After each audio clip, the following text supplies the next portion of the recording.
नमस्कार। प्लांटेक्स पर आपका स्वागत है और हमेशा की तरह आपसे निवेदन है प्लांटेक्स को सब्सक्राइब करें, बेल आइकन जरूर दबाएं, हमारे वीडियोस को लाइक करें एंड फ्रेंड्स एंड फैमिली के साथ शेयर भी जरूर करें। आज हम लोग दोस्तों चर्चा करने जा रहे हैं जो भारत की एनर्जी सिक्योरिटी से जुड़ा हुआ मामला है।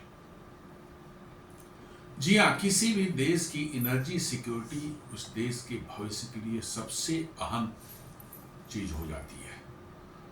जी हाँ, दो तीन चीजें जो है, खाद्य सुरक्षा जो है, फूड सिक्योरिटी, एनर्जी सिक्योरिटी और उस देश का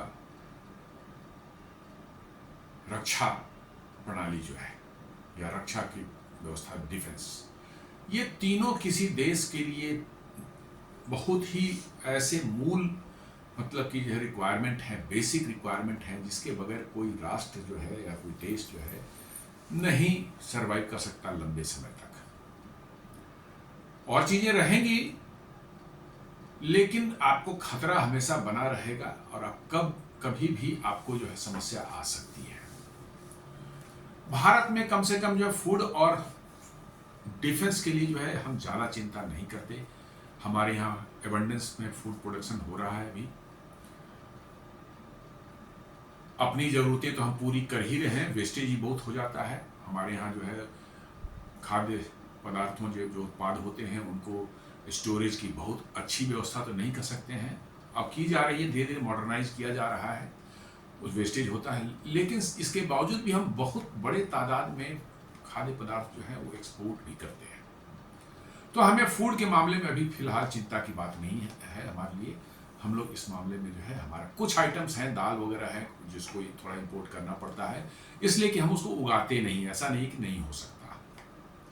अब भारत सरकार उस पर भी कोशिश कर रही है कि कैसे उस दालों का प्रोडक्शन भी भारत में जो है बढ़ाया जाए, और इसके लिए उन्होंने 14,000 करोड़ का जो है एक स्कीम भी लॉन्च किया, जिसको मैंने अभी कुछ दिन पहले एक वीडियो बनाया था। आज हम लोग बात करते हैं भारत के एनर्जी सिक्योरिटी पर। जो है भारत के एनर्जी सिक्योरिटी से एक बहुत बड़ा एक रिलेटेड मतलब समस्या है कि इन जनरल हम लोग अब तक जो भारत में जो है हमारे ऊर्जा के स्रोत जो है, कोल हो गया, ऑयल हो गया, यूरेनियम हो गया, इन सबों में हम लोग जो है डिफिशिएंट रहे हैं। भारत को हमेशा से एक एनर्जी डिफिशिएंट ज्योग्राफिकल एरिया माना गया है। कोल मिलता जरूर है हमारे यहाँ, कोल की हालांकि क्वालिटी बहुत अच्छी नहीं है, बट ठीक है, पावर प्रोडक्शन वगैरह के लिए ठीक ठाक है, काम चल जाता है। लेकिन सिर्फ उससे काम नहीं जाता। ऑयल के मामले में हम लोग हाईली डिफिशिएंट हैं, और यूरेनियम के मामले में भी वही चीज है कि यूरेनियम भी हमें नहीं मिलता, और न्यूक्लियर फ्यूल एनर्जी भी हम ज्यादा पैदा नहीं कर सकते। ऑयल के मामले में तो अब एक अच्छी खबर आ रही है, और अच्छी क्या मैं कहता हूं, बहुत ही अच्छी खबर आ रही है कि अंडमान निकोबार के आसपास के समुद्र में जो है भारत का जो एक्सक्लूसिव इकोनॉमिक जोन है, उसमें जो है बहुत बड़े विशाल तेल के भंडार मिलने के ऐसे संकेत मिले हैं जिसको अब नकारा नहीं जा सकता। गैस तो अभी जस्ट एक सप्ताह पहले ही जो है वहां एक ड्रिल किया गया था, ऑयल वेल जो है करीब तट से जो है करीब 17 किलोमीटर दूर जो है समुद्र में जो है ड्रिल किया गया था, वहां गैस का भंडार मिला है, उसकी एनालिसिस चल रही है। बहुत हाई क्वालिटी गैस है, 87% मीथेन कंटेंट उसमें है, जिसको बहुत हाई माना जाता है। 60 to 70% यदि मीथेन कंटेंट होता है नेचुरल गैस में, तो उसको कहा जाता है कि बहुत ही अच्छा है। 87% तो आप कह सकते हैं कि इट इज एक्सट्रीमली गुड। तो जहां गैस निकलती है उसके आसपास भी तेल के भंडार होते हैं, और उस एरिया में बहुत से तेल के जो है ऑयल वेल ड्रिल किए जा रहे हैं, एक्सप्लोरेटरी वेल ड्रिल किए जा रहे हैं, और जो सर्वेज और जो इनिशियल जो वहाँ पर इंडिकेशंस मिले हैं, इससे उम्मीद की जा रही है कि वहाँ पर एक बहुत ही विशाल, छोटा मोटा नहीं, बहुत ही विशाल, जो हमारे हरदीप सिंह पुरी ने जिन्हें पेट्रोलियम मिनिस्टर जी ने 1 महीना पहले कहा था कि ये गयाना के साइज का ऑयल फील्ड हो सकता है। जी हाँ, 2015-16 में साउथ अफ्रीकन कंट्री है गयाना, वहाँ पर समुद्र के अंदर में जो है बहुत बड़ा ऑयल फील्ड, करीब 12 बिलियन बैरल का जो है एक उनको रिजर्व मिला था। अब वो बहुत बड़े तेल एक्सपोर्टर बन गए हैं। तो उन्होंने कहा कि गयाना के साइज का तेल का भंडार मिल सकता है या उस मल्टीपल गयाना साइज के रिजर्व मिल सकते हैं। और ये जो है उड़ती उड़ती बातें हो रही है कि ये करीब करीब $42 बिलियन बैरल्स का ये रिजर्वायर हो सकता है। और उस पर बहुत तेजी से काम चल रहा है। 1 महीना पहले हरदीप सिंह पुरी जी ने कहा था, we are very near to finding the huge reservoir of oil. तो यदि वैसा हो जाता है, वो सच होता है वैसा, तो हम कह सकते हैं कि एनर्जी में हम कुछ काफ़ी हद तक जो है कुछ सेल्फ रिलायंट हो पाएंगे। लेकिन एक क्षेत्र ऐसा है जहां पर हमने बहुत पहले से एक काम शुरू कर रखा है, न्यूक्लियर पावर के क्षेत्र में जो है। जी हाँ, 1960s के दौर में जो है भारत के महान साइंटिस्ट जो है होमी जे भाभा जो है, उन्होंने एक भारत के को न्यूक्लियर एनर्जी के मामले में सेल्फ सफिशिएंट बनाने का उनका एक 3 स्टेज न्यूक्लियर प्रोग्राम उन्होंने चलाया था, शुरू किया था, बनाया था प्रोग्राम। ये 3 स्टेज न्यूक्लियर प्रोग्राम जो होता है, आगे हम चल के उसकी बात करेंगे। उसमें फर्स्ट स्टेज में ये होता है, सेकेंड स्टेज में एक breeder reactor, fast breeder reactor बनता है, जहां पर जो जितना फ्यूल कंज्यूम करता है उससे ज़्यादा फ्यूल वो बनाता है। ये कुछ विचित्र सी बात लगती है, जितना फ्यूल कंज्यूम करता सकता है उससे ज़्यादा फ्यूल बनाता है।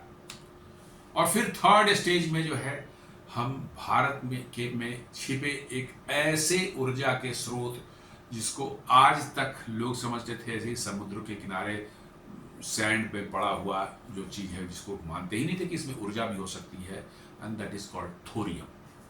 जी हाँ, थोरियम जो है दुनिया का सबसे बड़ा थोरियम रिजर्व भारत के पास है, और उस थोरियम से जो है हम अपना थर्ड स्टेज का न्यूक्लियर रिएक्टर चला सकेंगे। फर्स्ट स्टेज का न्यूक्लियर रिएक्टर हम अभी ऑलरेडी काम कर रहे हैं, चल रहा है हमारे देश में बहुत से न्यूक्लियर रिएक्टर है। अभी जब जानना चाहें तो उत्तर प्रदेश में कैगा है, वहाँ पर है। राजस्थान में एक रावत भाटा एक जगह है कोटा के पास, वहाँ पर है। गुजरात में कैगा एक जगह है, वहाँ पर सॉरी काकरपार है एक जगह, वहाँ पर न्यूक्लियर पावर प्लांट चल रहा है। महाराष्ट्र में आपको जो है तारापुर है मुंबई के पास में, वहाँ आपका न्यूक्लियर पावर प्लांट है।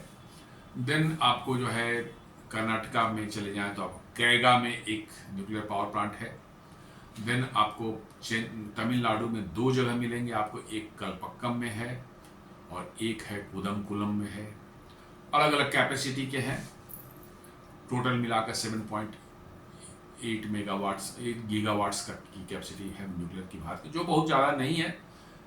तो डॉक्टर भाभा का जो प्रोग्राम था 3 स्टेज न्यूक्लियर प्रोग्राम भारत का, उसके सेकेंड स्टेज में एक बहुत बड़ी न्यूज़ आई है। और सेकेंड स्टेज का तैयार होना मतलब कि जो है आपने करीब करीब जो है उस 3 स्टेज प्रोग्राम का 75% आपने जो है जर्नी कर लिया है।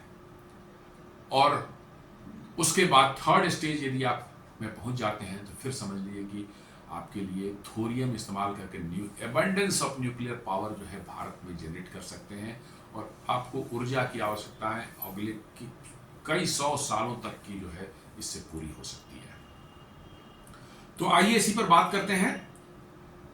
भारत में एक आज से करीब करीब 40 साल पहले जो है जो सेकेंड स्टेज है, जिसमें एक फास्ट ब्रीडर रिएक्टर बनता है होता है, जिसमें जितनी एनर्जी कंज्यूम उसमें फ्यूल कंज्यूम करता है उससे ज़्यादा फ्यूल जो है वो पैदा करता है, उसको फास्ट ब्रीडर रिएक्टर बोलते हैं।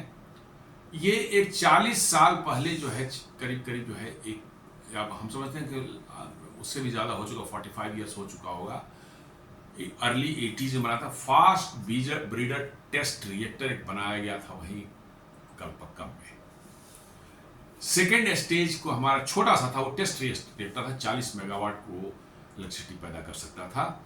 उसको बनाया गया था जिसमें कि एक डिफरेंट फ्यूल जो है इस्तेमाल किया जा रहा था, प्लूटोनियम। प्लूटोनियम भी एक फिजाइल मटेरियल है जो कि हमारे नॉर्मल जो फर्स्ट स्टेज वाले रिएक्टर्स हैं उनका जो फ्यूल स्पेंट फ्यूल होता है, जो जब सारा यूरेनियम इस्तेमाल हो जाता है उसके बाद जो बचता है, ऐश जो बचता है उसको रीप्रोसेस करके उससे प्लूटोनियम निकलता है। वो प्लूटोनियम जो है प्लूटोनियम 239 फिजाइल मटेरियल है, उसका भी फिजन हो सकता है। उस प्लूटोनियम के साथ जो है नेचुरल यूरेनियम जो है 238 को मिक्स किया जाता है और साथ साथ जो है थोरियम भी मिक्स किया जाता है। थोरियम जो है मिक्स करने के बाद जो है इसको मिक्स ऑक्साइड फ्यूल बोलते हैं। इसको उस टेस्ट रिएक्टर में के कोर में डाला जाता है। Then reaction, chain reaction start की जाती है। प्लूटोनियम से जो है एनर्जी पैदा होती है और जो थोरियम उसमें डाला हुआ है वो थोरियम जो है, थोरियम का जो है यदि एटॉमिक नंबर जाने तो ये 232। ये थोरियम अपने आप में फिजाइल नहीं है।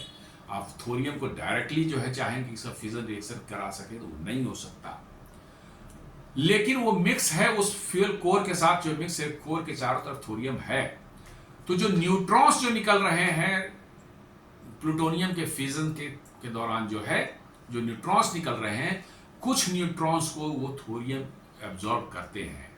जी हाँ, कुछ न्यूट्रॉन जो थोरियम के न्यूक्लियाई जो है एब्जॉर्ब करते हैं और यूरेनियम 233 से वो यूरेनियम 232 से जो है थोरियम 232 से जो है वो कन्वर्ट हो जाते हैं यूरेनियम 233 में। जी हाँ, एक न्यूट्रॉन उन्हें एब्जॉर्ब किया, 232 हैं वो 233 हो जाते हैं एंड दे बिकम यूरेनियम 233।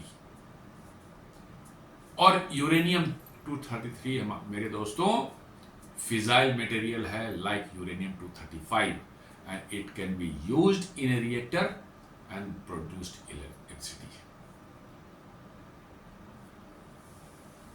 तो हमारे ये टेस्ट, हमारा फास्ट ब्रीडर टेस्ट रिएक्टर जो है FVTR जिसको बोलते हैं, ये पिछले 40 सालों से 45 सालों से चल रहा था, वहां पर ऑलरेडी चल रहा था, सक्सेसफुली चल रहा था।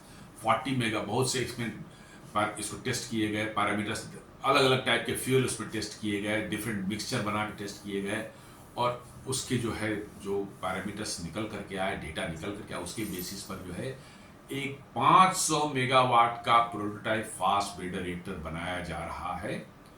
पिछले कई दशकों से वो बन रहा है वहीं कलपक्कम में, और लोग करीब करीब उसको भूल चुके थे कि भैया ये भी कोई चीज है, क्योंकि ये इतनी कॉम्प्लेक्स टेक्नोलॉजी है कि अभी तक दुनिया में फास्ट ब्रीडर रिएक्टर जो है एकमात्र single fast breeder operational reactor है, और वो है रशिया में 800 मेगावाट का। दुनिया में और कहीं चीन, अमेरिका कहीं ले लें, कहीं पर भी फास्ट ब्रीडर रिएक्टर नहीं काम करता। इसके बावजूद कि वहां पर काफी रिसर्च वगैरह इस पर चल रहा है, बहुत ज्यादा काम चल रहा है, हर कोई इसको जो है इस टेक्नोलॉजी को यूज करने की कोशिश कर, लेकिन नहीं वो सक्सेसफुल हो पा रहे हैं। बहुत ही कॉम्प्लेक्स टेक्नोलॉजी है। पहली बात, इसमें कूलेंट के रूप में वाटर नहीं यूज करते हैं, मोल्टेन सॉल्ट रिएक्टर बोलते हैं इसको। जी हाँ, इसमें जो कूलेंट की जगह पर वाटर ना इस्तेमाल करके जो है लिक्विड सोडियम इस्तेमाल किया जाता है। आप समझ लीजिए सोडियम कितना डेंजरस एलिमेंट है, अपने आप में आप समझ सकते हैं, जो कि हवा के संपर्क में आते ही उसमें आग लग जाती है।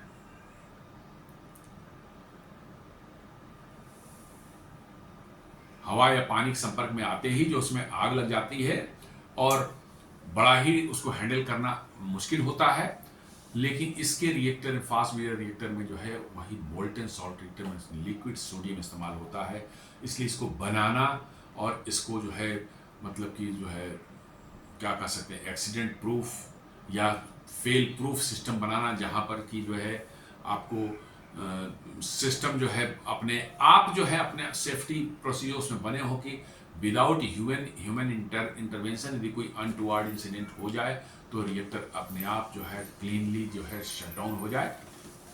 ये सब व्यवस्था उसमें करनी पड़ती है, क्योंकि नॉर्मल रिएक्टर से ज़्यादा खतरनाक ये मामला हो जाता है। क्योंकि मोल्टेन सॉल्ट रिएक्टर है, तो ये पिछले लगता है 35-40 सालों से ये बन रहा था reactor, prototype fast breeder reactor.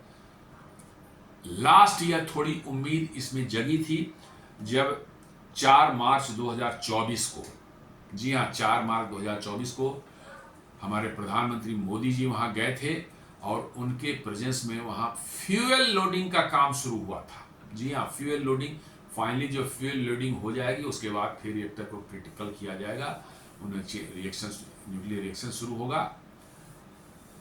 लेकिन उम्मीद बंदी थी कि अगले कुछ महीनों में शायद ये आए कि भैया वो तैयार काम करने को तैयार बन हो रहा है, अब वो उसकी जो है फाइनल जो है इसको जो है सिंक्रोनाइज किया जाएगा, मतलब कि जो रिएक्टर को चालू किया जाएगा, चेन रिएक्शन शुरू हो, न्यूक्लियर फ्यूजन रिएक्शन शुरू होंगे, पावर जनरेशन भी शुरू हुआ। लेकिन फिर उसके बाद मामला ठंडा पड़ गया, कहीं कुछ पता नहीं चल रहा था, बिल्कुल मतलब कि जो है पता आज तक नहीं। उस समय जो न्यूज आई थी 2024 में, PM Modi witnesses commencement of core loading at India's first indigenous fast breeder reactor at Kalpakkam. जी हाँ, बड़े होप थे लोगों के कि भैया अब जो है हमारा एक बहुत दिनों से पेंडिंग एक बहुत ही इंपॉर्टेंट जो है हमारा प्रोजेक्ट फंसा हुआ था और ये टेक्नोलॉजिकल मार्वेल होगा यदि ये सक्सेसफुल हो गया तो। वो फंसा हुआ था, अब ये चालू हो जाएगा, लेकिन फिर उसमें टेक्निकल प्रॉब्लम्स आए। जी हाँ, काफ़ी टेक्निकल प्रॉब्लम्स आए, उसको सॉल्व किया गया और अब जो है 12 अक्टूबर को जो न्यूज़ आती है, इकोनॉमिक टाइम्स रिपोर्ट करता है कि fuel loading at India's first fast breeder reactor in Kalpakkam to begin next week. जी हाँ, 12 तारीख को हुआ है, तो इसका मतलब है कि उसके बाद 18, 19, 20 तारीख से के आसपास का जो है वहाँ शायद फ्यूल लोडिंग शुरू हो जाए। फ्यूल लोडिंग होना एक बहुत ही क्रिटिकल मतलब कि मोमेंट होता है किसी भी रिएक्टर के लिए, एटॉमिक रिएक्टर के लिए जो है। और फ्यूल लोडिंग यदि सक्सेसफुली हो जाता है तो फिर उसके चालू करने में भी कई हफ्तों लगेंगे, तब जाकर के जो है उसमें जो है फिजन रिएक्शन स्टार्ट किया जाए। बहुत से चेक्स एंड बैलेंसेस देखने पड़ते हैं, इतना आसान नहीं जितना हम समझते हैं। नहीं तो आज दुनिया में सैकड़ों जो है फास्ट ब्रीडर रिएक्टर चलते हुए होते, सिर्फ रसिया में एकमात्र चल रहा है। तो ये न्यूज देखने के बाद मुझे लगा कि शायद फिर एक आशा की किरण जगी कि क्योंकि इस सेकेंड स्टेज का जो फास्ट ब्रीडर रिएक्टर जो है इसका सक्सेस होना जो है हमारे ऊर्जा सुरक्षा, एनर्जी सिक्योरिटी का एक बहुत बड़ा माइलस्टोन होने वाला है। जी हाँ, अंडमान में तेल मिलने वाला है वो तो एक है ही, और उसके बाद जो है ये इलेक्ट्रिसिटी जनरेशन में जो है पावर जनरेशन में बहुत बड़ा माइलस्टोन के रूप में ये निकल करके आएगा यदि ये सक्सेसफुल हो गया तो। एनडीटीवी भी रिपोर्ट कर रहा है, India's most sophisticated atomic reactor set for fuel loading after long road of repairs. जी हाँ, बहुत इसमें रिपेयर्स, बार बार प्रॉब्लम आया, रिपेयर्स का किए गए, मॉडिफिकेशन किए गए, डिजाइन मॉडिफिकेशन किए गए, तब जाकर के अब इस शेप में आया है कि शायद वो चालू हो सके। शायद मैं इसलिए वर्ड यूज कर रहा हूँ कि करना नहीं चाहिए, ये निगेटिव एक मतलब कि वाइब है, लेकिन मैं इसलिए कर रहा हूं कि पिछले 3 दशकों से जो है हम लोग इंतजार कर रहे हैं कि अब वो चालू हो, और जिस दिन चालू होगा वो भारत के मतलब कि टेक्नोलॉजिकल एडवांसमेंट में एक बहुत बड़ा दिन होगा। जी हाँ, मतलब कि जो है आपने वो कर दिखाया जो कि दुनिया के बड़े बड़े देश नहीं कर पाए हैं, वो आप कर सकते हैं। जी टाइम लगा जरूर, जो पहली बार आप कर रहे हैं तो निश्चित रूप से टाइम लगेगा, लेकिन यदि सक्सेसफुल ये होता है तो समझ लीजिए कि भारत में कि टेक्नोलॉजिकल मतलब कि जो है प्रोग्रेस में एक बहुत बड़ा जंप मिलने वाला है।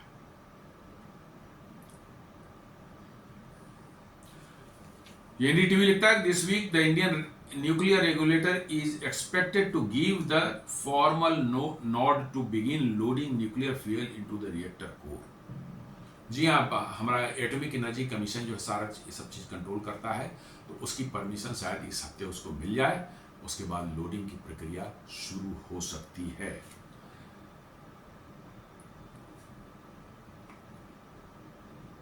The prototype fast breeder reactor इसको बोल रहे हैं, इसको बोला जाए चूंकि पहला है इसलिए इसको इसका नाम दिया है prototype fast breeder reactor, PFBR बोलते हैं। The PFBR will be only the second reactor of its kind in the world. जी हाँ, ओनली दूसरा है ये।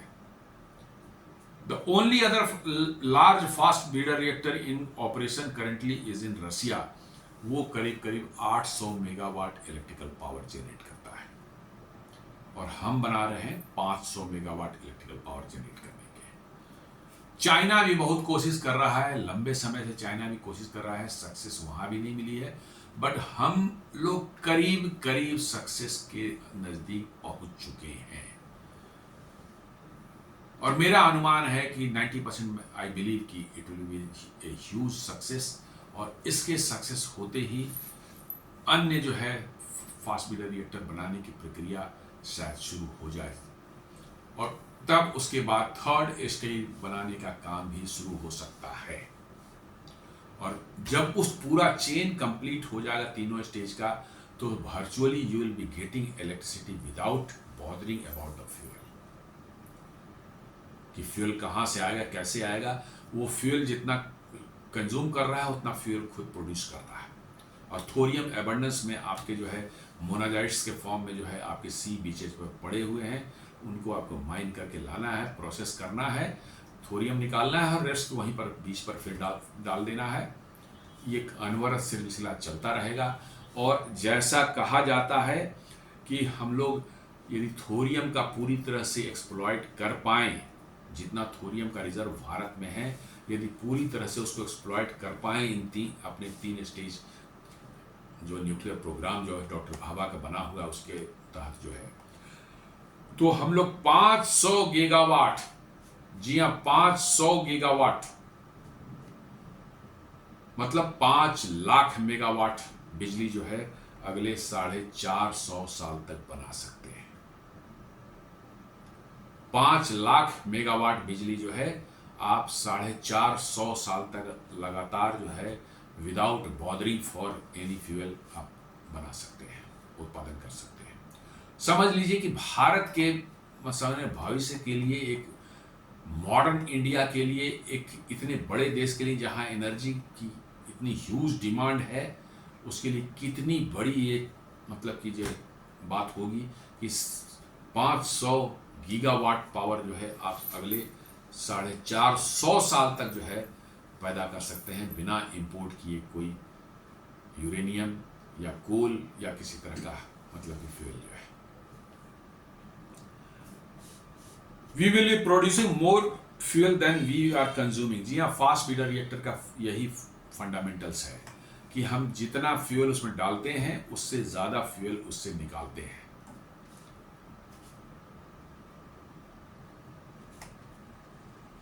ये थोड़ा सा सुनने में बड़ा अजीब सा लगता है, लेकिन yes it is a fact कि जितना प्लूटोनियम ये कंज्यूम करेगा उससे ज्यादा प्लूटोनियम ये हमको निकाल करके देगा।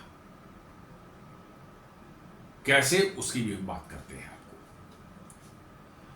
Also this will lead to usages of massive thorium reserves in India. जी हाँ, एक तो है कि ये प्लूटोनियम जितना हम इसमें डालेंगे सेकेंड स्टेज में जो है फास्ट ब्रीडर रिएक्टर में जितना प्लूटोनियम डालेंगे उससे ज्यादा प्लूटोनियम निकालेंगे उससे, और साथ साथ जो है हमको थोरियम का इस्तेमाल करने का भी ये हमको रास्ता बना कर दे रहा है। अभी तक सेकेंड स्टेज में थोरियम का इस्तेमाल नहीं हो रहा है, थोरियम इसमें एज ए ब्रीडर मटेरियल हम डालेंगे, ब्रीडिंग मटेरियल डालेंगे। उस थोरियम को कन्वर्ट करेगा या फास्ट ब्रीडर रिएक्टर यूरेनियम 233 में, और उस यूरेनियम 233 को हम फिर स्पेंट फ्यूल से निकालेंगे। स्पेंट फ्यूल से प्लूटोनियम निकलेगा और यूरेनियम 233 निकलेगा। प्लूटोनियम फिर वापस जो है इसका इनपुट में काम करेगा।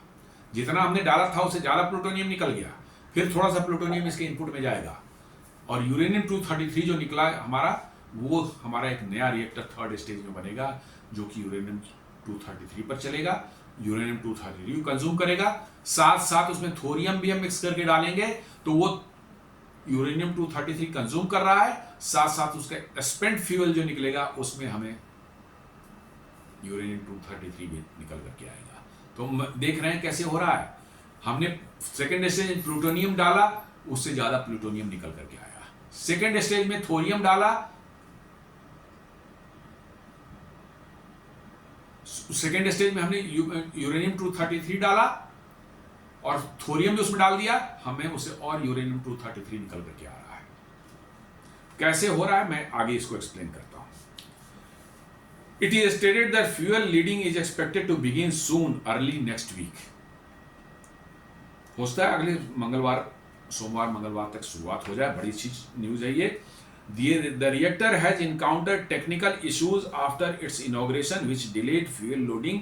Those have now reportedly been resolved. जी हाँ, इनॉग्रेट किया था पीएम मोदी ने जो है पिछले साल जो है मार्च में, 2024 के मार्च में, बट उसके बाद और भी टेक्निकल इश्यूज आए जिनको रिपेयर किया गया, सॉल्व किया गया और उसके बाद now it is ready for loading again.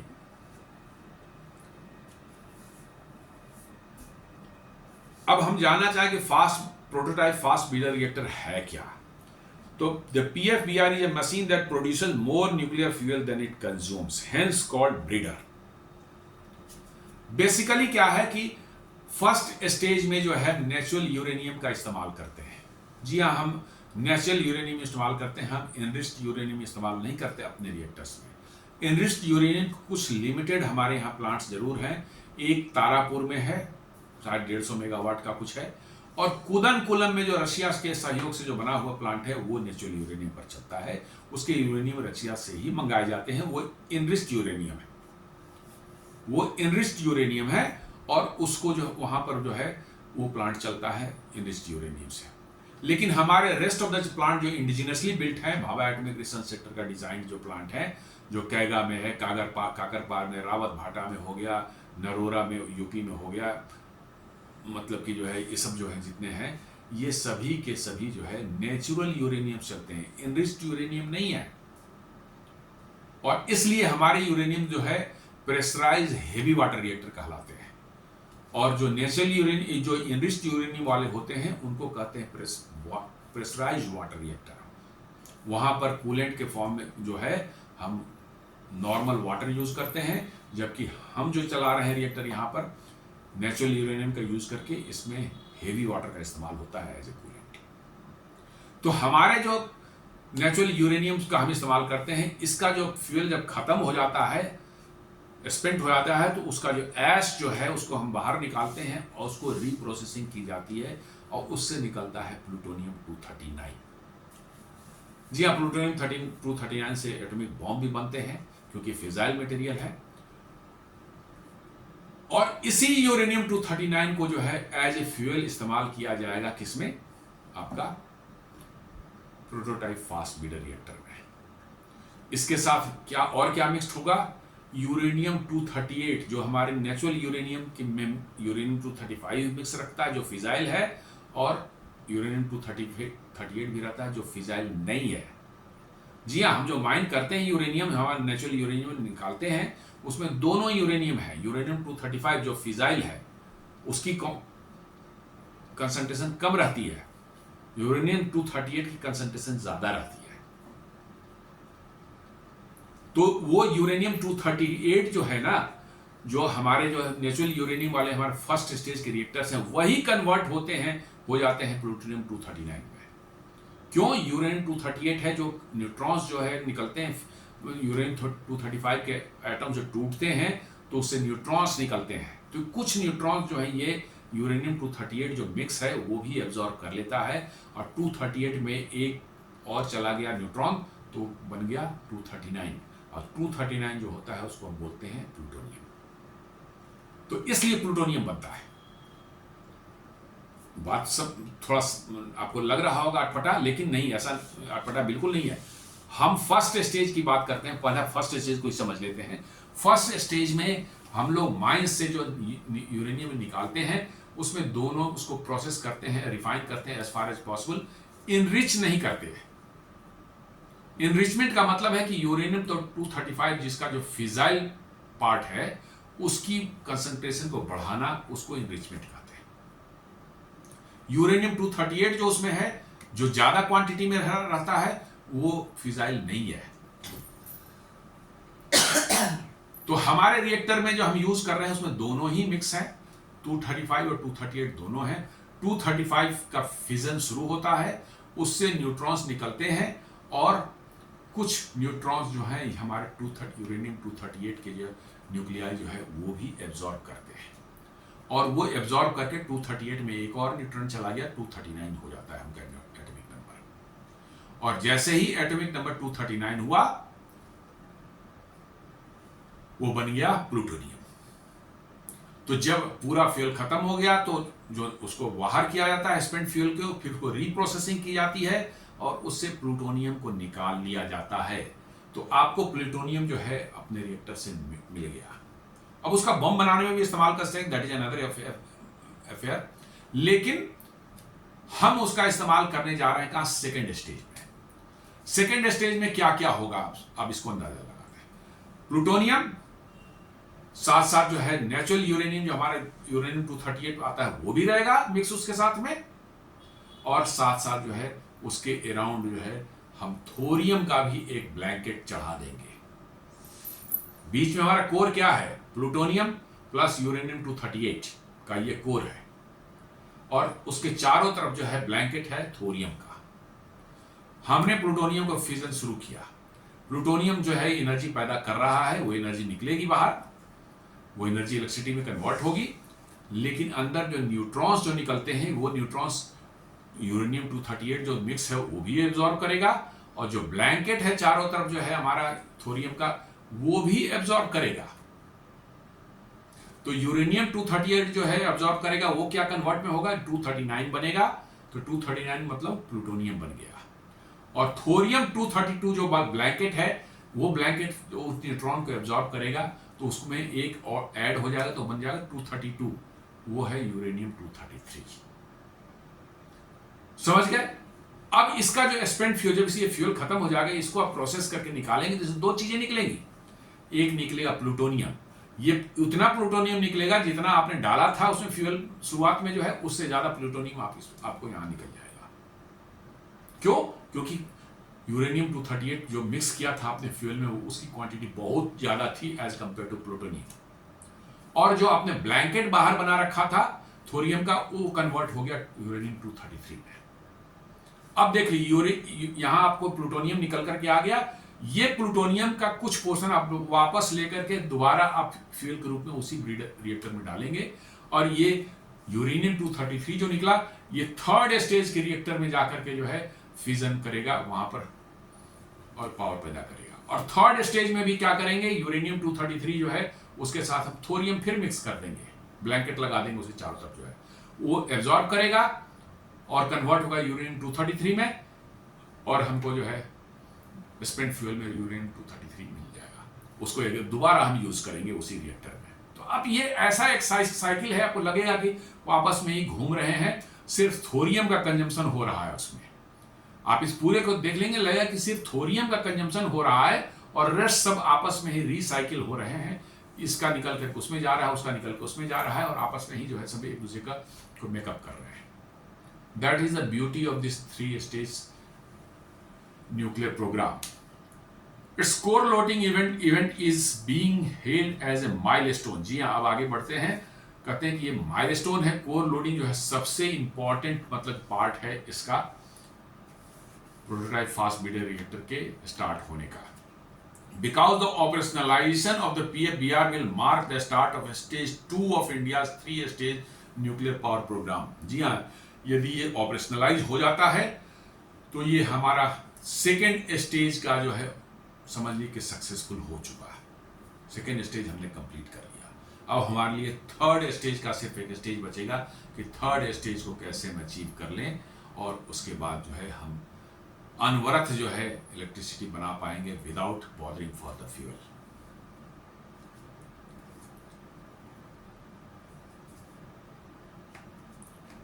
वही एक्सप्लेन कर रहा है कि in the first India's used pressurised heavy water reactors and natural uranium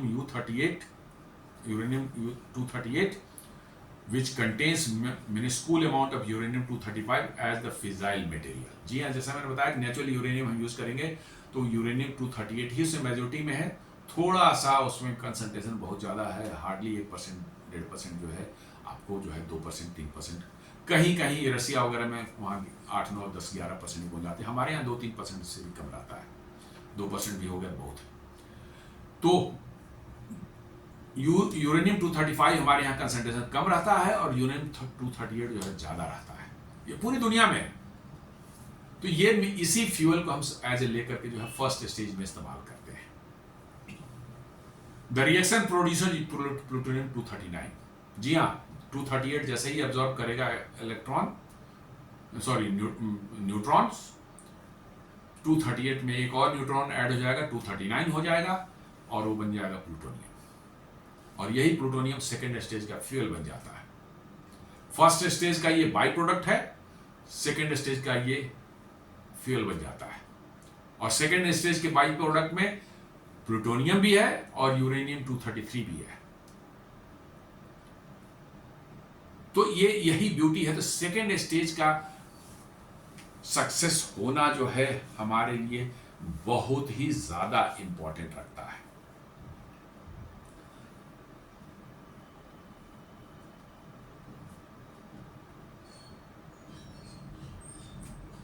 thorium का अगर रिजर्व्स हम लोग देखें तो दुनिया में तो भारत में करीब करीब जो है बताया जाता है कि 9,63,000 ton of sodium thorium Bharat के अंदर में है। यूनाइटेड स्टेट्स में बताते हैं 4,40,000 टन वहां पर हो सकता है, ऑस्ट्रेलिया में 3 लाख टन, कनाडा में 1 लाख टन और साउथ अफ्रीका में 35,000 टन थोरियम है। भारत के थोरियम जो है का रिजर्व जो आपको मिलेगा आंध्र प्रदेश में करीब करीब 35% है एक्सक्लूडिंग तेलंगाना, तमिलनाडु और उड़ीसा में करीब 15 से 20% है, केरला एंड वेस्ट बंगाल में करीब 10 से 15% और बिहार में 0 to 5% के लगभग है। और ये सभी मोनाजाइट के फॉर्म्स में होते हैं, उनको प्रोसेस करके जो उनको थोरियम से निकालना पड़ता है। तो थोरियम के अच्छे खासे भंडार हमारे यहाँ है और we should must exploit this source of energy for a clean one future। जी हाँ, nuclear energy is a clean energy में मानता हूं, और क्लीन इसलिए है कि इससे कोई किसी तरह के इमिशन नहीं होता है, और सबसे खास बात है कि इसमें जो थोरियम आप इस्तेमाल करके जो आपका अंतिम में जो है निकलेगा, जो है आपका जो है वेस्ट जो निकलता है उसका हाफ लाइफ साइकिल भी जो है बहुत कम है as compare to normal enriched uranium वाले प्लांट से जो निकलते हैं। इनरिच्ड यूरेनियम से जो प्लांट निकलते हैं उनकी हाफ लाइफ कई हजार साल बताई जाती है, यहाँ तो हार्डली 300 साल है। क्योंकि इसके प्रोडक्ट्स डिफरेंट निकलेंगे, वो उतने ज़्यादा रेडियो एक्टिव नहीं है और बहुत जल्दी वो डिके हो जाएंगे। तो ये इन्वायरमेंटली भी जो है आपका जो थोरियम बेस्ड रिएक्टर्स जो होंगे ये बहुत ही इन्वायरमेंटल फ्रेंडली होंगे, क्योंकि इनके बाई प्रोडक्ट्स जो है 200-300 साल में ही डिके हो जाएंगे।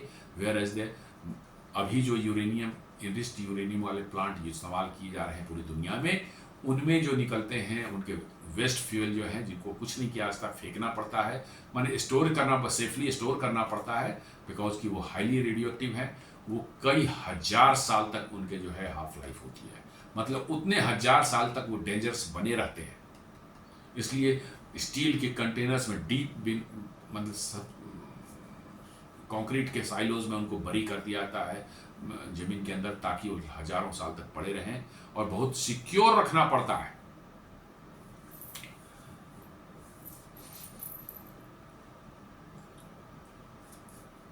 स्टेज 2 जो है सक्सेस हो जाएगा तो ये इससे आपको अगला स्टेज के लिए रास्ता, स्टेज 3 के लिए रास्ता खुल जाएगा। स्टेज 2 में जैसा मैंने बताया plutonium 239 will be combined with the thorium 232 in reactors to produce energy and uranium 233।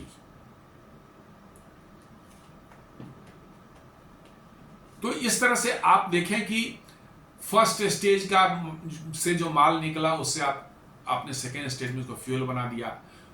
Fuel stage, second stage का जो बाई प्रोडक्ट निकला उससे आपने थर्ड स्टेज का फ्यूल बना दिया। और थर्ड स्टेज में से भी जो फ्यूल, जो बाई प्रोडक्ट निकला उसका वो खुद अपने आप में अपने ही स्टेज का फ्यूल बन रहा है, यूरेनियम 233। अल्टीमेटली आप देखेंगे तो इसमें कंज्यूम क्या हो रहा है, फर्स्ट स्टेज में सिर्फ नेचुरल यूरेनियम जो हमने इस्तेमाल किया था वो कंज्यूम हो रहा है और थोरियम कंज्यूम हो रहा है।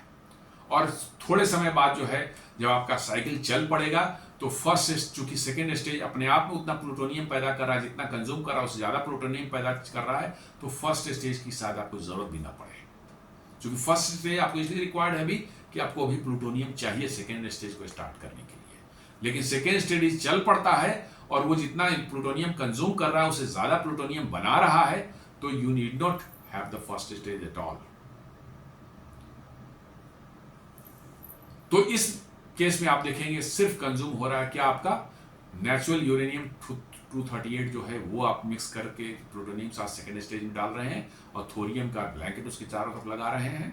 ये बना रहा है आपको प्लूटोनियम और यूरेनियम 233, और सेकेंड थर्ड स्टेज में यूरेनियम 233 के साथ जो है फिर थोरियम का ब्लैंकेट आप लगा दे रहे हैं, तो इलेक्ट्रिसिटी पैदा कर रहा है और साथ साथ जो है वो थोरियम को कन्वर्ट कर रहा है यूरेनियम 233 में।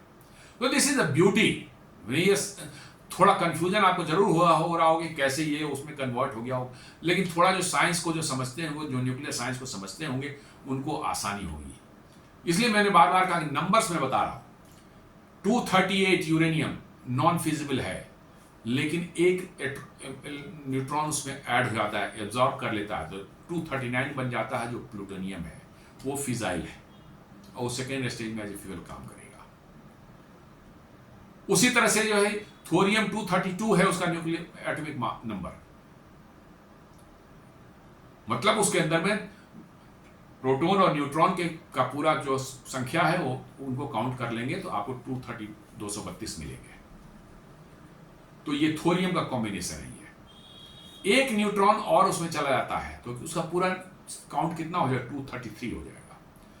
जैसे ही 233 हुआ वो अब थोरियम नहीं रहा, वो बन गया यूरेनियम 233, और वो फिजाइल है, इसलिए उसको रिएक्टर में इस्तेमाल किया जा सकता है एज ए फ्यूल। यही ब्यूटी है हमारे इस मतलब की जो है पूरे 3 स्टेज प्रोग्राम की जो है।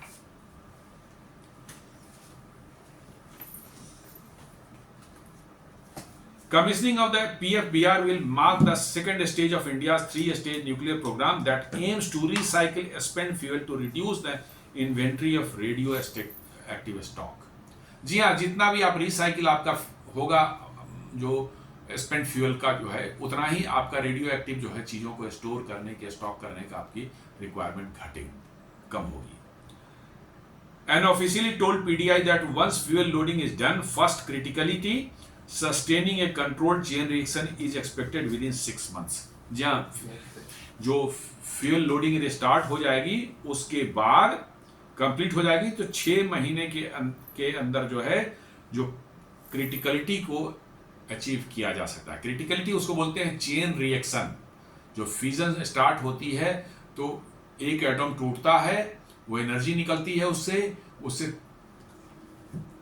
न्यूट्रॉन्स कुछ निकलते हैं, वो न्यूट्रॉन्स जो है फर्दर जाकर के कुछ एटम्स को तोड़ते हैं और फिर वो फर्दर जो है एनर्जी पैदा करते हैं और उसमें से फर्दर न्यूट्रॉन हो जाता है, तो ये चेन रिएक्शन इसको बोलते हैं। और यदि ये चेन रिएक्शन सस्टेन हो गया, एक खास रेट से होता रहे, इसको अनकंट्रोल्ड कर देंगे तो न्यूक्लियर बम जैसा ब्लास्ट कर सकता है। जी हाँ, यदि उसको छोड़ दिया जाए तो न्यूक्लियर बम जैसा, लेकिन उसको क्या जाता है कि एक्सेस न्यूट्रॉन से एब्जॉर्ब कर ली जाती है। हम कोशिश करते हैं कि एक न्यूक्लियर एटम टूटे तो उसके बाद उससे 3 न्यूट्रॉन निकलते हैं। ये तीनों जाकर के 3 अलग अलग न्यूट्रॉन एटम को फिर ब्रेक कर दें न्यूक्लियस को जो है, तो इसका मतलब है कि 3 गुना एनर्जी पैदा हो जाएगी। उससे फिर 3 निकलेंगे और वो फिर 9 हो जाएंगे और 9 जाकर फिर 9 मतलब कि न्यूक्लियाई को ब्रेक कर दें तो 9 गुनी हो जाएगी। ये चेन रिएक्शन ऐसा शुरू होगा, वही एटम बम में होता है। तो ऐसा नहीं किया जाता, काफी न्यूट्रॉन्स को एब्जॉर्ब कर लिया जाता है। इस केस में एब्जॉर्ब करने वाला कौन है? हमारा यूरेनियम 238, जो कि ऑब्जॉर्ब करेगा और कन्वर्ट हो जाएगा प्लूटोनियम में। थोरियम जो ब्लैंकेट चढ़ा रखा है एब्जॉर्ब करेगा, 232 से हो जाएगा 233, वो कन्वर्ट हो जाएगा यूरेनियम 233 में। और हमारा जो सिर्फ रिक्वायर्ड रेट से ही जो है हमारे जो अंदर के जो फ्यूल रॉड के अंदर में प्लूटोनियम है उसमें एक एक एक एक इस तरह से एटम टूटते रहेंगे। इसको बोलते हैं सस्टेन्ड चेन रिएक्शन। सस्टेन कर रहे हैं, खत्म नहीं हो रहा है। एक टूटा, कुछ न्यूट्रॉन से निकले, कुछ को एब्जॉर्ब कर लिया इधर उधर, एक दो न्यूट्रॉन बचे, वो अगला जाकर के जो है एटम को फिर तोड़ता है, फिर एनर्जी निकलती है, लगातार एनर्जी इस तरह से निकलती रहती है। वही कह रहा है कि सस्टेन्ड कंट्रोल्ड रिएक्शन को, इसी को क्रिटिकलिटी बोलते हैं, जो मेंटेन्ड रहे। is expected within 6 months. After that, power will be ramped up gradually to full capacity. यदि चेन रिएक्शन सस्टेन हो गया तो फिर आपका पावर जनरेशन जो है स्टार्ट हो सकता है, जो कि धीरे धीरे आप बढ़ा सकते हैं। अभी आप हम देखें तो इंडिया का जो है इंस्टॉल्ड जो है पावर, न्यूक्लियर पावर कैपेसिटी बहुत ज्यादा नहीं है, 8.18 गीगावाट के आसपास में है, बहुत ज्यादा नहीं है। और करीब करीब जो है 7.30 गीगावाट और अंडर कमिश्निंग है, अलग अलग जगहों पर जो है लगाया जा रहा है, बन रहा है। 7.30 गीगावाट का वो बन रहा है, कह सकते हैं। And another 7 gigawatt projects have been sanctioned, मतलब कि 8.18 जो है हमारा ऑलरेडी चल रहा है, 7.30 जो है अंडर कमिश्निंग है, डिफरेंट स्टेजेस में है, और 7 गीगावाट का और सैंक्शन हो चुका है। And are currently undergoing pre project activities. जी हाँ, प्री प्रोजेक्ट एक्टिविटीज मतलब कि जो है जो प्रोजेक्ट स्टार्ट करने के पहले जो एक्टिविटीज होती है, लैंड एक्वायर करना, इंफ्रास्ट्रक्चर तैयार करना, उस स्टेज में है। These projects will raise India's nuclear capacity to achieve estimated 22.48। यदि ये जो कमिश्निंग के स्टेज में है वो और जो सैंक्शन हुआ है ये सभी कमीशन हो जाएंगे, तब हमारा कैपेसिटी बढ़ के हो जाएगी 22.48 गीगावाट बाई 2031-32, ऐसा प्लान में है। और हमारा एम क्या है कि हम 100 गीगावाट न्यूक्लियर एनर्जी पैदा करें, ये हमारा पहला गोल है। उस स्टेज में हम थोड़ा सा आगे बढ़ेंगे, 20% 22% तक पहुंचेंगे, और आगे हमको बहुत कुछ करना होगा। और इसको इम्प्लीमेंट कौन कर रहा है, कौन इसको काम कर रहा है इस पर, तो अभी तक जो हमारे जितने न्यूक्लियर पावर प्लांट इंडिया में सारे के सारे, ऑलमोस्ट सभी, ये एक ही ऑर्गेनाइजेशन है, पब्लिक सेक्टर अंडरटेकिंग, जिसको कहते हैं nuclear power corporation of India limited, NPCIL। ये भारत सरकार की कंपनी है और यही सारे के सारे न्यूक्लियर पावर प्लांट को कंस्ट्रक्ट करती है, ऑपरेट करती है, मेंटेन करती है। लेकिन ये प्रोटोटाइप फास्ट ब्रीडर रिएक्टर जो है नहीं, इसके अंदर में नहीं है। एक अलग एक ऑर्गेनाइजेशन दैट इज कॉल्ड भाविनी, भारतीय नाभिकीय विद्युत निगम एट कलपक्कम, ये अलग एक PSU बनाया गया है, स्पेशली बिकॉज ये टेक्नोलॉजी बिल्कुल अलग है, एक अलग एम से लेके चल रहा है, इसमें सारे डायमेंशंस अलग हैं, सभी जो लोगों की सोच जो है वो बिल्कुल डिफरेंट होनी चाहिए, टेक्नोलॉजी अलग है और पूरा रूट ही अलग एक बना हुआ है। इसलिए इसको NPCIL के नॉर्मल रूटीन वर्क से जो है अलग रखा गया है, जिसमें R&D वर्क बहुत ज़्यादा इन्वॉल्व है, जो कि NPCIL में नॉर्मली नहीं होता। उनका तो है भाई जो इस्टेब्लिश टेक्नोलॉजी है उसी को लगाना, ऑपरेट करना, मेंटेन करना, यही उनका काम है। तो ये भाविनी जो है ये काम कर रही है एट कलपक्कम, ये 500 मेगावाट का है। और साथ साथ design stage of small modular reactor completed. जी हाँ, ये जितेंद्र सिंह जी हमारे जो है जो science and technology, minister of state for science and technology हैं, इन्होंने जो है लोकसभा को इन्वॉल्व किया है। It will take 60 to 72 months for the reactor to be constructed. Union minister of state for science and technology Jitendra Singh informs Lok Sabha. कहते हैं कि डिजाइन जो है न्यूक्लियर स्मॉल मॉडुलर रिएक्टर आजकल एक नया टेक्नोलॉजी आया है, जहां पर साइट पर सब कुछ आप नहीं बनाते, ये मोस्ट फैक्ट्री में बनती है सारी चीजें। मॉडुलर कंसेप्ट है, छोटे साइज के, स्मॉल, छोटी और मीडियम साइज के फैक्ट्री में बनेगी, फैक्ट्री से साइट पे ले जाकर के आप सिर्फ वहां असेंबल कर देंगे, थोड़ा वहां सिविल वर्क और इलेक्ट्रिकल वर्क आप कर दें, पावर ग्रिड से उसको जोड़ने की व्यवस्था कर दें, वाटर सप्लाई की व्यवस्था कर दें, और ये चल पड़ेगा। इसमें साइट पर बहुत ज़्यादा कुछ आपको करना नहीं, सारा काम फैक्ट्री पर होता है। फैक्ट्री पर जो जो रेगुलर मतलब प्रोडक्शन होती है कोई चीज़, उसकी क्वालिटी निश्चित रूप से उस पर क्वालिटी कंट्रोल बेहतर में हो सकती है उसका, और जल्दी बन सकता है वो, और वो जो है आसानी से लगाया जा सकता है फील्ड में, क्योंकि साइज छोटा है, उसको ट्रांसपोर्ट करके आप साइज पर जाके लगाते हैं। इसको स्मॉल मॉडुलर रिएक्टर SMR बोले हैं, दुनिया में बड़ी इसकी डिमांड है। आप एक छोटा सा टाउन है यहाँ, मान लें कि 100 मेगावाट की पावर जो है, ज़्यादा जरूरत नहीं है, बहुत दूर है, ग्रिड वहाँ तक ले जाने में बड़ी परेशानी है साहब, जो है जंगल झाड़ पहाड़ हैं। एक छोटा सा स्मॉल मॉडुलर रिएक्टर शहर के बाहर कहीं एक सिक्योर प्लेस में लगा दिया गया, वो 100 मेगावाट तक पावर जनरेट करेगा उस शहर और उसके आसपास के एरिया में फीड करता रहा without bothering about the grid. कोई कंपनी है जिसको फैक्ट्री है, जिसको जो है कैप्टिव पावर प्लांट चाहिए 50 मेगावाट का, उसकी रिक्वायरमेंट है, वो ग्रिड पर डिपेंड नहीं रहना चाहता क्योंकि ग्रिड की सप्लाई पर जो है प्रॉब्लम आ सकती है, तो वो जो है उसमें जो है एक स्मॉल मॉडुलर रिएक्टर 50 मेगावाट का लगा दें आप, आपका छोटा सा बिल्कुल बिल्डिंग जैसा छोटा सा रूम के साइज का होगा, काम करेगा वो। आजकल जो है डेटा सेंटर्स का बहुत जोर है, जमाना बहुत ज़्यादा पावर रिक्वायरमेंट, उनको 400 500 मेगावाट 1 गीगावाट तक का पावर कंज्यूम करते हैं वो, और उनको पावर 1 सेकंड के लिए भी कटनी नहीं चाहिए। वहाँ पर क्या है, एक आप लगा सकते हैं वहाँ स्मॉल मॉडुलर रिएक्टर जो है उनकी रिक्वायरमेंट फुलफिल कर 100 मेगावाट 200 मेगावाट दे सकता है। ये बहुत ज़्यादा बड़े नहीं होंगे, स्मॉल साइज के 50 से 100 के 200 के, इससे ज़्यादा बड़े नहीं होंगे। और ये फैक्ट्री बनेंगे सारे, सिर्फ साइड पे जाके असेंबल कर देना है आपको, जोड़ जाड़ करके जो है चालू हो जाएंगे। तो इनको जल्दी बनाया जाता है, वही वो कह रहे हैं कि 60 से 72 मंथ 60 मंथ्स से 72 मंथ्स लगेंगे, मतलब 5 से 6 साल इसमें लग सकते हैं बनाने में इसको जो है, जबकि आज आप न्यूक्लियर पावर प्लांट में जाते हैं 10-10 15-15 साल 20-20 साल लग जाते हैं।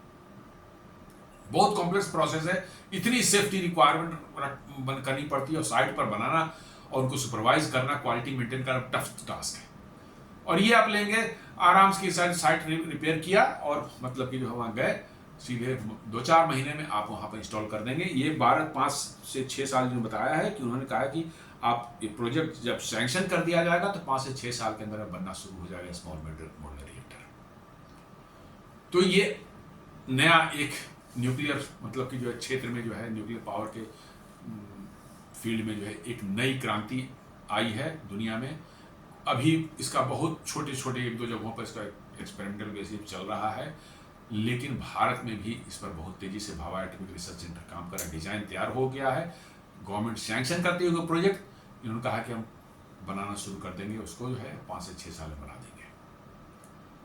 तो ये हमारे जो है एनर्जी सिक्योरिटी के लिए जो है ये थोरियम वाला 3 स्टेज जो हमने बताया आपको इज अटमोस्ट इम्पॉर्टेंस।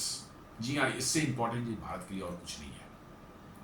तो दोस्तों आज ये हमारा विश्लेषण था भारत के एनर्जी सिक्योरिटी पर, और कैसे जो है प्रोटोटाइप फास्ट ब्रीडर रिएक्टर का जो है फ्यूल लोडिंग स्टार्ट होने वाला है, और ये भारत के मतलब कि न्यूक्लियर प्रोग्राम में एक नया इतिहास रचने जा रहा है। उम्मीद करता हूँ ये वीडियो आपको पसंद आया होगा। हमारे वीडियोस को लाइक करें, फ्रेंड्स एंड फैमिली के साथ शेयर करें, हमारे चैनल को सब्सक्राइब करें और बेल आइकन दबाना बिल्कुल नहीं भूलें। धन्यवाद।